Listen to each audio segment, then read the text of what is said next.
Hi, in this video I'll be painting with two colors from Isaro called Powdery Pink and Nordmann Green.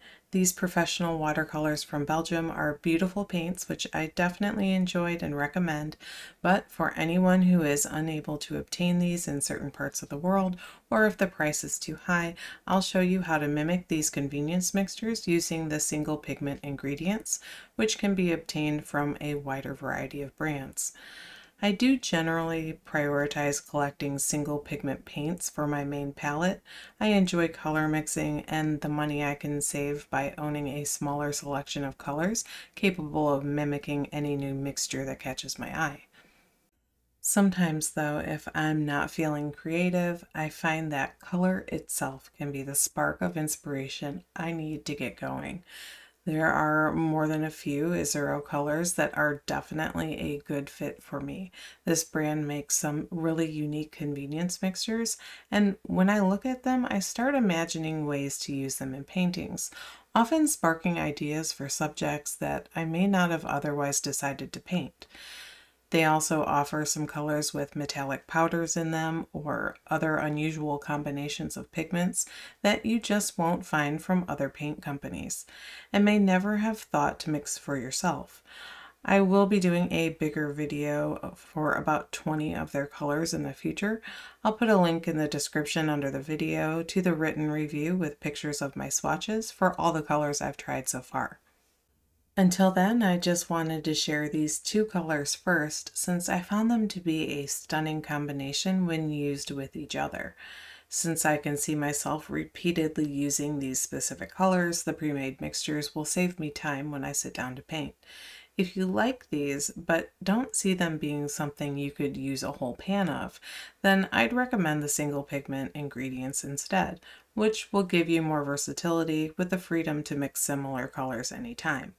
The individual colors used in this video include PG7, Phthalo Green, PV16, Manganese Violet, PR122 Magenta, sometimes called Quin Pink or Rose, and PW6:1, Buff Titanium, sometimes called Beige Titanium, Titan Buff, or Unbleached Titanium, but not to be confused with the darker gray titanium or plain bright white versions of PW6.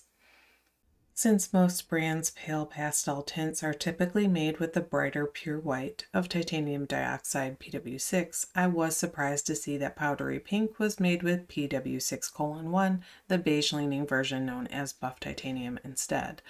Buff's pale tan color varies a little by brand, with Daniel Smith's being a touch more granulating, and like Isaro's is a little warmer of a sand type color compared to Roman Szmal's slightly muted, darker version.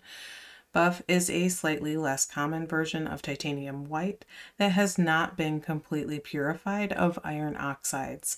Because there is a small percentage of an ochre or earth color still bound to the titanium after partial refinement of the ore, which is not added separately like we would stir together paints on our palette, it is considered a single pigment.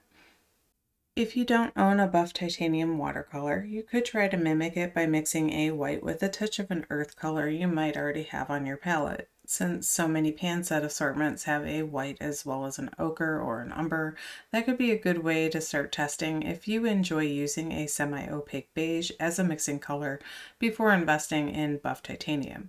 If you're interested in seeing a buff titanium brand comparison and my favorite ways to DIY mix it, leave me a comment request and I'll make a pigment spotlight episode in the future. Roman Szmal's Aquarius watercolors are my go-to brand for replicating any brand's mixtures, such as these or mimicking Schmincke's super granulating colors, because Roman offers a huge pigment selection, including many granulating ones at a reasonable price. You can mix similar colors by using any brand that happens to offer these pigments, or by trying a couple workarounds with the colors you might already own. In addition to DIY buff titanium mixtures, if you don't have a magenta PR122, then a purple or pink leaning PV19, sometimes called permanent rose, may also provide you with a similar blend for imitating powdery pink. Manganese Violet PV16 is one of the only dark, granulating reddish purples available. It is more light fast than Cobalt Violet and is not as subtle textured or blue leaning as Ultramarine Violet. PV16 can create really pretty blue-grays when mixed with phthalo green. There are some minor differences between brands. Some are slightly lighter or darker valued, and some are a touch less granulating than others. Roman Szmal provides one of the most affordable options I've seen, and as of early 2022, it doesn't look like Isaro offers PV16 as a single pigment option yet. You can achieve similar DIY mixtures no matter what brand you choose, but one thing I want to point out is that PG7 Phthalo Green is a very strong, super staining color. So the PV16 Manganese Violet that has been sitting in the tube of Nordmann Green has slowly stained more and more towards blue over time. This means if you DIY mix it using fresh PV16, the purple will be less stained, more vibrant. If you happen to own a tube of PV16 and PG7, you could pre-mix them together into a pan and leave it to dry for a while if you want to try to stain your PV16 to a darker color. Because of this, exact replicas of Nordmann Green are a little difficult to do spontaneously, but the similar mixtures you can make are also beautiful. In the left painting of the potted plants, I will only be using Powdery Pink and Nordmann Green. In the bird painting on the right, I will use all 4 individual pigments that made up those mixtures. The backgrounds of these paintings will serve as mixing charts of these colors, so you can see some neutrals and get an overall better feel for their range. If you haven't tried picking just 2 to 4 colors and doing a painting incorporating just the mixtures you can make with those colors, then I highly recommend this as a way to get to know your paints. The limited palette approach can help with color harmony by limiting the use of too many conflicting colors in one painting. I had no trouble rewetting Isaro colors from dry pans, and I was quite happy with their performance. They had a limited flow or a low disperse rate, which is my preferred type of watercolor. I like paints that will allow me to control blends and stay where I put them, but that also don't feel completely dead in the water or streaky. I use them side by side with my Roman Szmal colors, and both companies do a good job with making strong paints, each having the high pigment load you'd expect from a pro-grade watercolor. Since both behave well, I wouldn't hesitate to add either into my mixed brand palette full of my favorite colors. There are some brands that I will not do that with. They stay separated in their own brand-specific set containers. I think I'll get a lot of use from these, especially compared to brands with unusual flow characteristics that don't play as nice with my other paints, such as the quick disperse of Core, or the low flow sludgy feel of Turner, or the quirky textural issues of heavy-handed honey paints like M. Graham, which need a little more water to dry evenly and lose their stickiness. There are also certain pigments that are prone to taking off in wet washes due to their lightweight or smaller particle size, but that's a subject for another day. I'd love to hear what you thought about these colors, the mixtures, and if you were inspired by their combinations. Let me know in the comments.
If you'd like to see more, you can find all of my detailed swatch card images, results from my independent Lightfast testing, and other art supply reviews on my website.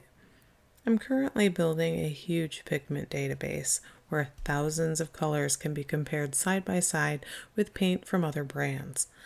Updates about this project, along with line art drawings and high-res color scans, are also available on Patreon. Thanks for watching.